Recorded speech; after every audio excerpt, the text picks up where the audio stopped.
Quan tenia 6 anys, una vegada vaig veure un dibuix magnífic en un llibre sobre la selva verge que es deia Històries viscudes. Representava una boa empassant-se una fera. Aquí teniu la còpia del dibuix. El llibre deia: les boes s'empassen la presa tota sencera, sense mastegar. Després no es poden moure i dormen durant els 6 mesos de la digestió. I vaig rumiar molt, aleshores, en les aventures de la selva, i per la meva banda, amb un llapis de color, vaig fer el meu primer dibuix. El meu dibuix número 1 era així. Vaig ensenyar la meva obra mestra a les persones grans i els vaig preguntar si el dibuix els feia por. Em van respondre: per què hauria de fer por un barret?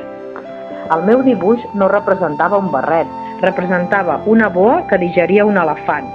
Aleshores vaig dibuixar a l'interior de la boa perquè les persones grans ho poguessin entendre. Sempre necessiten explicacions. El meu dibuix número 2 era així. Les persones grans em van aconsellar que deixés estar els dibuixos de boes obertes i tancades i que més valia que m'interessés per la geografia, la història, el càlcul i la gramàtica.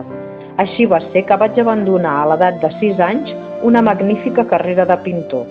M'havia desanimat el fracàs del dibuix número 1 i del dibuix número 2. Les persones grans no entenen mai res totes soles i per als nens és molt pesat haver-los de donar sempre explicacions i més explicacions. Per això vaig haver d'escollir un altre ofici i vaig aprendre a pilotar avions. He volat una mica per tot el món i la geografia, és veritat, m'ha servit de molt. Sabia distingir al primer cop d'ull la Xina d'Arizona. És molt útil si t'has perdut durant la nit. D'aquesta manera, al llarg de la vida, he tingut una pila de contactes amb una pila de gent seriosa. He viscut molt entre les persones grans. Les he vistes de molt a prop. Això no ha fet millorar gaire la meva opinió. Quan en trobava una que em semblava una mica lúcida, hi feia l'experiment del dibuix número 1, que sempre he conservat. Volia saber si realment era comprensiva, però sempre em responia: és un barret. Aleshores ja no li parlava ni de boes, ni de selves verges, ni d'estrelles. Em posava al seu nivell. Li parlava de bridge, de golf, de política i de corbates. I la persona gran estava ben contenta d'haver conegut un home tan assenyat.